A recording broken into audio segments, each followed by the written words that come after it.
Pemirsa, Direktorat Reserse Narkoba Polda Metro Jaya bekerjasama dengan Barreskrim Polri dan Badan Narkotika Nasional mengungkap jaringan narkoba sindikat internasional dengan menangkap 23 tersangka. Dari tangan para tersangka, polisi berhasil mengamankan barang bukti 115 kg sabu-sabu dan 5.450 butir ekstasi. Direktorat Reserse Narkoba Polda Metro Jaya merilis hasil operasi Nila Jaya selama 2 pekan yang mengungkap peredaran narkoba di wilayah hukum Polda Metro Jaya.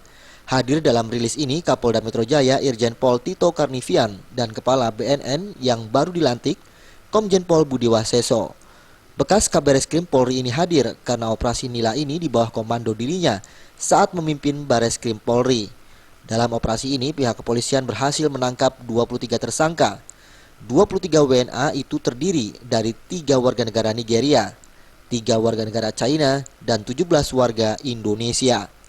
Selain tersangka, polisi juga berhasil mengamankan barang bukti 115 kg sabu-sabu dan 5.450 butir ekstasi. Jika dirupiahkan, barang haram ini mencapai 174 miliar rupiah. 174 miliar 500 juta yang kalau dikonversi dengan penyelamatan anak bangsa 575.450 anak bangsa dapat terselamatkan dengan operasi penegakan hukum ini. Ini akan terus kita tidak lanjuti sampai tuntas, sampai ke akar-akar, ya, bahkan tim kita juga masih bekerja. Tim dari kepolisian juga bekerja sampai hari ini. Ada beberapa yang masih mengikuti dan melaksanakan kegiatan dalam rangka pengungkapan.